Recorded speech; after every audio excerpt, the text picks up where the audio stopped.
Hello friends, எல்லாருக்கும் வணக்கம். இன்னைக்கு நம்ம தமிழ்நாட்டில் விவாதிக்கப்படுற மிக முக்கியமான ஒரு நெருப்பு மாதிரி பரவிக்கிட்டு இருக்கிற விஷயத்தை பற்றி தான் பேச போகிறோம். சினிமா அப்படின்னு எடுத்துக்கிட்டாலே அது வெறும் பொழுதுபோக்கு மட்டும் கிடையாது.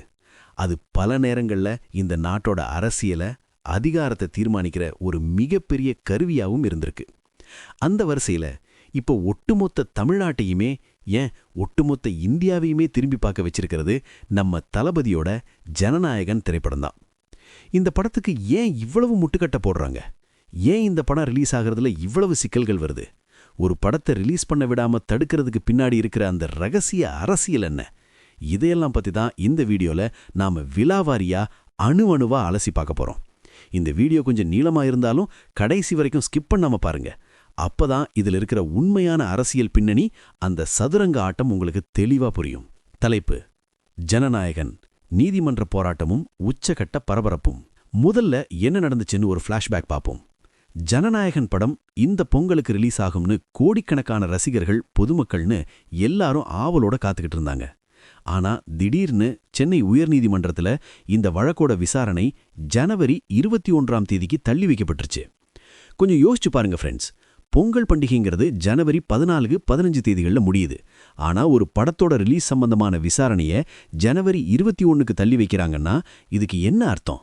சிம்பிளா சொல்லணும்னா, இந்த பொங்கலுக்கு படம் வராது, வரக்கூடாது அப்படிங்கறத தான் இவங்க மறைமுகமா சொல்றாங்க. ஆனா நம்ம ஜனநாயகன் படக்குழு அவ்வளவு சீக்கிரம் சோர்ந்து போயிடல. அவங்க ஒரு மிகப்பெரிய முடிவு எடுத்திருக்கிறாங்க. சென்னை உயர்நீதிமன்றத்தோட இந்த முடிவை எதிர்த்து இப்போ நேரடியா டெல்லியில் இருக்கிற உச்சநீதிமன்றத்துக்கே போயிட்டாங்க. இது சாதாரணமான விஷயம் கிடையாது. ஒரு மாநில உயர்நீதிமன்றத்துல நீதி கிடைக்கல, இல்ல அங்க காலதாமதமாகுதுன்னு தெரிஞ்ச உடனே அடுத்த செகண்ட் உச்சநீதிமன்றத்தோட கதவை தட்டுறதுங்கிறது ஒரு மிகப்பெரிய துணிச்சல். படக்குழு எந்த அளவுக்கு இந்த படத்துல உறுதியா இருக்கிறாங்கன்னு இதுல இருந்தே நமக்கு தெரியுது. இப்போ லேட்டஸ்ட் அப்டேட் என்னன்னா, வர்ற திங்கட்கிழமை இந்த மனு உச்சநீதிமன்றத்துல அவசர வழக்கா விசாரணைக்கு வரப்போகுது. வழக்கமா இது மாதிரி கேஸ்லாம் உடனே வராது.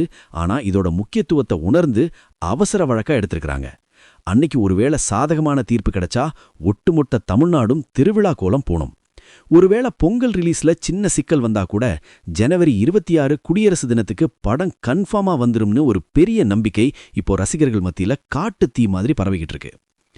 அரசியல் காரணங்கள் மற்றும் சென்சார் போர்டு குளறுபடிகள், ஒரு ஆழமான பார்வை.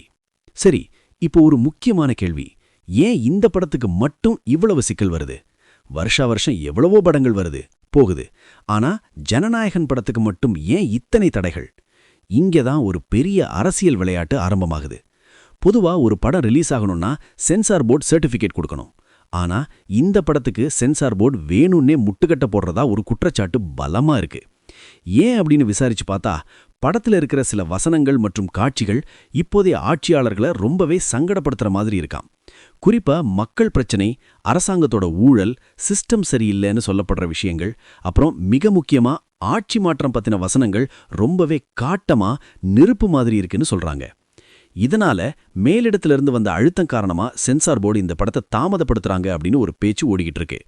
ஒரு படைப்பாளியோட சுதந்திரத்துல தலையிடுறது எந்த அளவுக்கு நியாயம்? ஒரு கலைஞர் தன் நாட்டில் நடக்கிற அவலங்களை படமா எடுக்கக்கூடாதா? இது அப்பட்டமான அரசியல் இல்லாம வேற என்ன?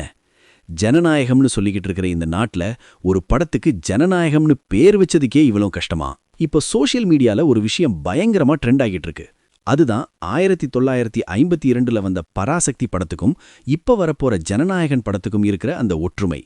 அன்னைக்கு பராசக்தி படம்னு ஒரு படத்துக்காக தான். இங்க பராசக்தி அப்படின்றது ஒரு குறியீடாக இல்ல ஒரு மற்றொரு பெரிய படமாக கருதப்படுகிறது. இந்த ஜனநாயகன் படத்தை முடக்குறாங்கன்னு ஒரு தகவல் சினிமா வட்டாரத்துல கசிஞ்சிருக்கு. அதாவது அந்த படம் வசூல அள்ளணும், மக்கள் கவனத்தை சிதறடிச்சக்கூடாது, இந்த ஜனநாயகன் படம் அந்த படத்துக்கு போட்டியா வந்து அதோட வசூலை பாதிச்சிடக்கூடாதுன்னு ஒரு மாஸ்டர் பிளான் போடுறாங்களாம். ஆனா இவங்க ஒண்ணு மறந்துட்டாங்க. வரலாறு என்ன சொல்லுதுன்னா, எந்த ஒரு நல்ல கருத்துள்ள படத்தையும், உண்மையை பேசுற படத்தையும் யாராலையும் ரொம்ப நாளைக்கு தடுத்து நிறுத்திட முடியாது. பராசக்தி படத்துக்கு அன்னைக்கு எவ்வளவு எதிர்ப்பு வந்துச்சு தெரியுமா? ஆனா அந்த படம் ரிலீஸ் ஆகி தமிழ்நாட்டோட அரசியலையே மாத்தி எழுத்துச்சு. அதே மாதிரி ஒரு சம்பவம் தான் இப்ப நடக்க போகுதுன்னு சினிமா விமர்சகர்கள் சொல்றாங்க. 2026 ஆட்சி மாற்றம், ஆட்சியாளர்களின் நடுக்கம். இப்ப நாம இந்த விவகாரத்தோட மிக முக்கியமான பகுதிக்கு வருவோம். ஏன் இந்த படத்தை பார்த்து ஆட்சியாளர்கள் இவ்வளவு பயப்படுறாங்க? அதுக்கு ஒரே காரணம்தான், அது 2026 சட்டமன்ற தேர்தல். ஆமா ஃப்ரெண்ட்ஸ், இந்த படம் மட்டும் இப்ப ரிலீஸ் ஆகி மக்கள் மனசுல ஒரு மாற்றத்தை ஏற்படுத்திருச்சுன்னா அது வர்ற தேர்தல்ல மிகப்பெரிய பாதிப்பை ஏற்படுத்தும்னு அவங்க கணக்கு போடுறாங்க. ஒரு சினிமா மூலமா மக்கள் மனசுல மாற்றத்தை கொண்டு வர முடியும்னு அவங்களுக்கு நல்லாவே தெரியும். ஏன்னா நம்ம ஊர்ல சினிமாவும் அரசியலும் பிரிக்க முடியாதது. எம்ஜிஆர் காலத்துல இருந்து இன்னைக்கு வரைக்கும் அதுதான் நடந்துட்டு இருக்கு. குறிப்பா இளைஞர்கள் மத்தியில தளபதியோட செல்வாக்கு இப்ப வேற லெவல்ல இருக்கு.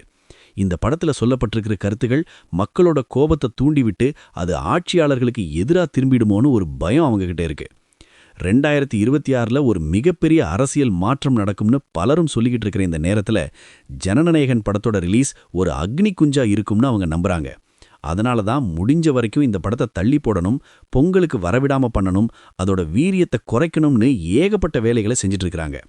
ஆனா உண்மை என்னன்னா, இவங்க எவ்வளவு தூரம் இந்த படத்தை தடுக்கிறாங்களோ அவ்வளவு தூரம் மக்கள் மத்தியில ஒரு ஆர்வம் அதிகமாகிட்டே இருக்கு. அப்படி என்னதான் இருக்கு அந்த படத்துல, ஏன் இவங்க இப்படி பயப்படுறாங்க அப்படின்னு சாதாரண மக்களும் இப்ப யோசிக்க ஆரம்பிச்சிட்டாங்க. இதுவே படத்தோட மிகப்பெரிய வெற்றின்னு தான் சொல்லணும். சட்ட போராட்டமும் ரசிகர்களின் எழுச்சியும். சுப்ரீம் கோர்ட்ல திங்கக்கிழமை விசாரணை வரும்போது ஒட்டுமொத்த இந்தியாவோட பார்வையும் அங்கதான் இருக்கும். இந்த படத்துக்காக வாதாடுறதுக்கு ஒரு பெரிய வக்கீல் டீமே ரெடியாகிருக்கு. கருத்து சுதந்திரம் பறிக்கப்படுது, ஒரு படத்தை திட்டமிட்டு முடக்குறாங்க அப்படிங்கிற பாயிண்ட்டை அவங்க முன்வைக்க போறாங்க. இதுல மட்டும் சாதகமான தீர்ப்பு வந்துருச்சுன்னா அது வெறும் படக்குழுவுக்கு கிடைச்ச வெற்றி மட்டும் இல்ல, இது இந்த மாநிலத்தில் இருக்கிற ஒவ்வொரு ரசிகனுக்கும், ஜனநாயகத்தை விரும்புகிற ஒவ்வொரு மனுஷனுக்கும் கிடைக்கிற வெற்றியா இருக்கும். ரசிகர்களும் இப்ப சும்மா இல்ல. சோஷியல் மீடியால #release Jananayagan, #supreme court for ஜனநாயகன்னு ஹேஷ்டேக் போட்டு உலக அளவுல ட்ரெண்ட் பண்ணிக்கிட்டு இருக்காங்க. கிரவுண்ட் லெவல்லையும் ரசிகர்கள் ரொம்பவே கொந்தளிப்பா இருக்கிறாங்க. ஒருவேளை படம் ரிலீஸ் ஆகிறதுல இன்னும் சிக்கல் நீடிச்சா அது ஒரு பெரிய போராட்டமா மாறக்கூட வாய்ப்பு இருக்கு. ஏன்னா இது வெறும் சினிமா ரசிகர்களோட பிரச்சனை மட்டும் இல்ல, இது உரிமைகளுக்கான போராட்டம். சோ ஃப்ரெண்ட்ஸ், இப்போதைக்கு நிலைமை இதுதான்.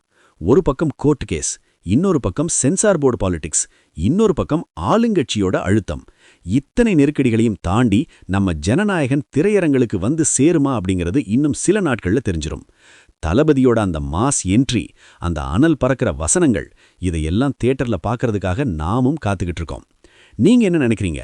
ஜனநாயகன் படம் இந்த பொங்கலுக்கு வருமா, இல்ல அரசியல் காரணங்களுக்காக இதை இன்னும் தள்ளி போடுவாங்களா? உச்ச நீதிமன்றத்துல நீதி கிடைக்குமா? இந்த படத்துல சொல்லப்படுற மாதிரி 2026ல ஒரு மாற்றம் நடக்குமா? இது எல்லாத்தையும் பத்தி உங்களோட கருத்துக்களை கீழே இருக்கிற கமெண்ட் பாக்ஸ்ல மறக்காம சொல்லுங்க.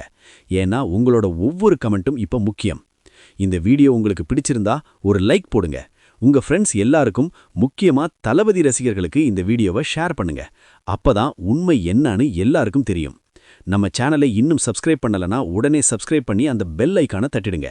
அப்பதான் அடுத்தடுத்த அப்டேட்ஸ் உங்களுக்கு உடனே நோட்டிஃபிகேஷன்ல வரும். அடுத்த ஒரு அதிரடியான அப்டேட்டோட உங்களை வந்து பார்க்குறேன். அதுவரைக்கும் இணைந்திருங்கள். நன்றி, வணக்கம்.